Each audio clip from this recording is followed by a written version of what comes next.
Уладзімір Жыгар, былы оперупаўнаважаны аддзяленне крымінальнага вышуку мазырскага РАУС, былы лейтенант міліцыі.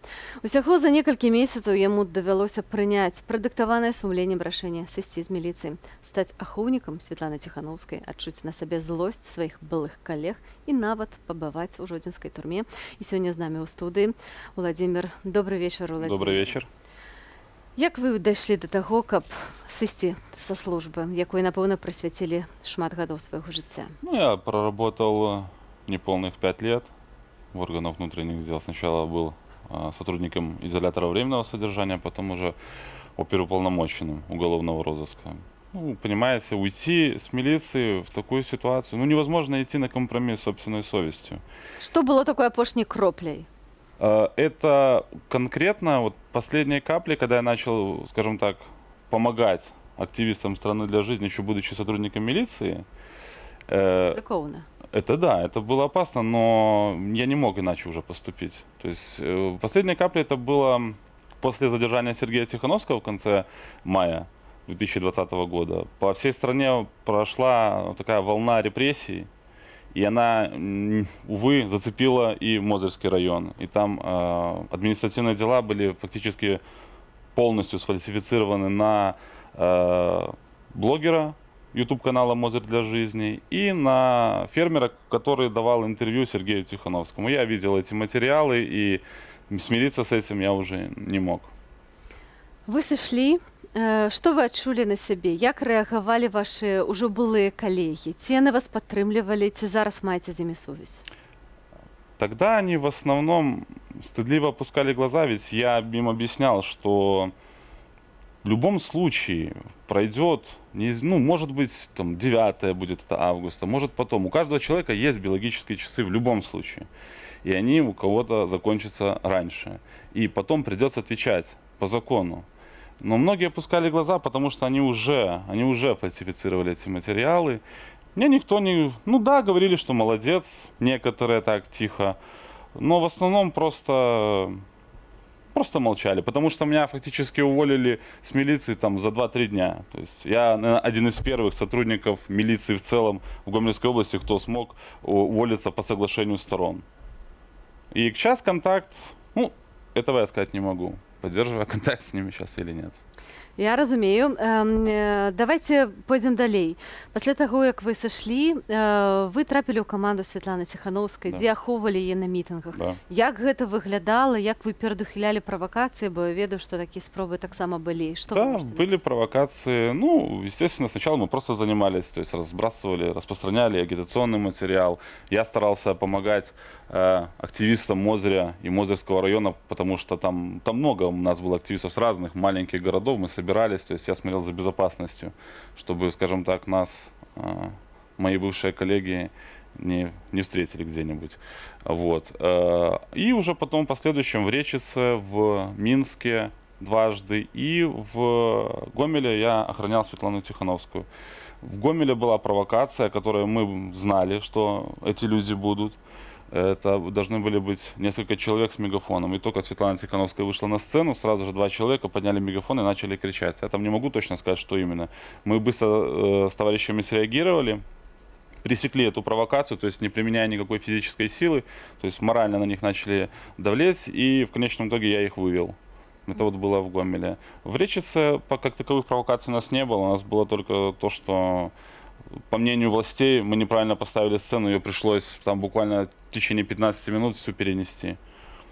Вот. И очень, старался, особенно в Минске, на последнем пикете, сдерживать людей, потому что очень много людей пыталось прорваться к Светлане, пообщаться с ней, передать какие-то подарки. У меня до сих пор один подарок остался, я его еще так и не передал.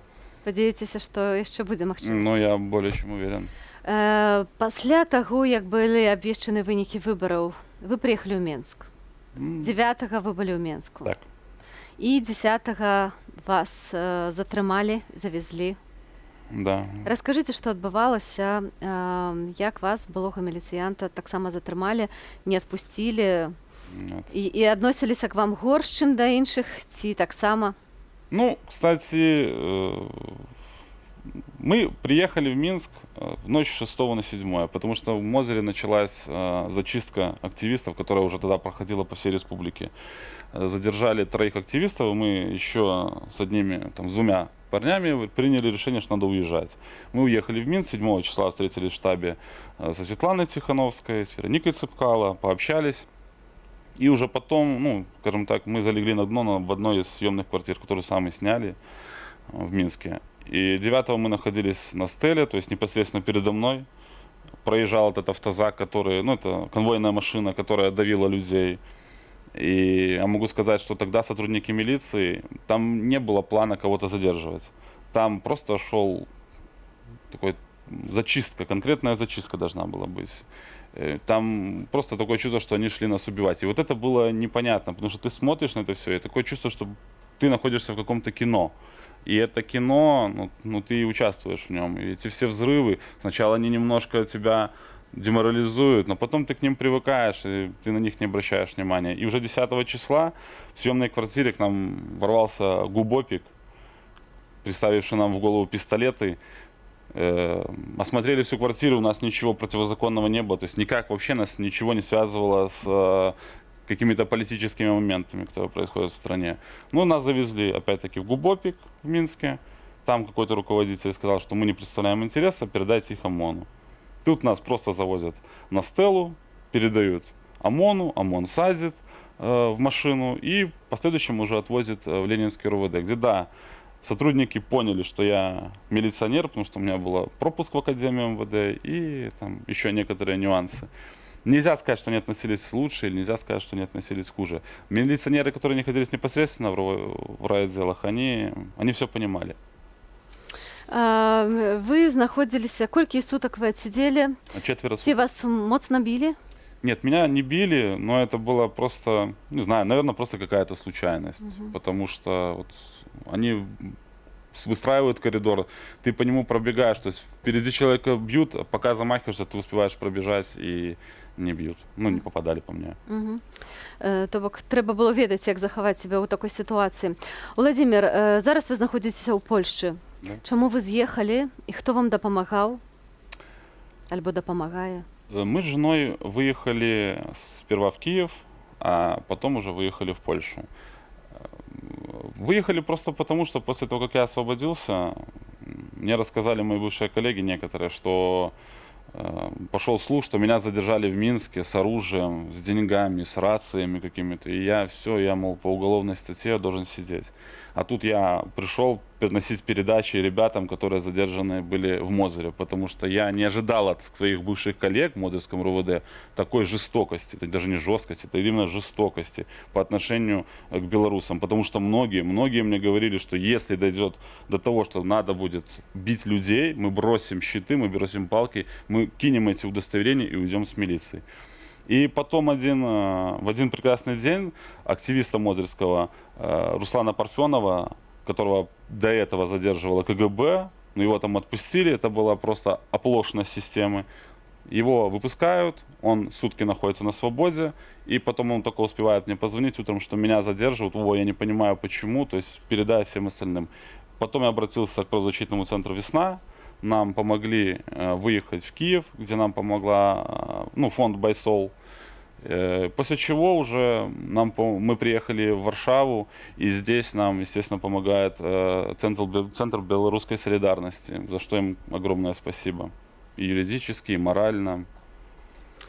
Зразумела, дзякуй вам вялікі. Сёння сведчылі нашы журналісты пра тое, што сістэма ламаецца, што сапраўды тыя людзі, якія яшчэ ёсць у праваахоўнай сістэмы, яны не толькі хаваюць вочы, але сапраўды ставяцца больш чалавечна да тых людзей, якія зараз сядзяць.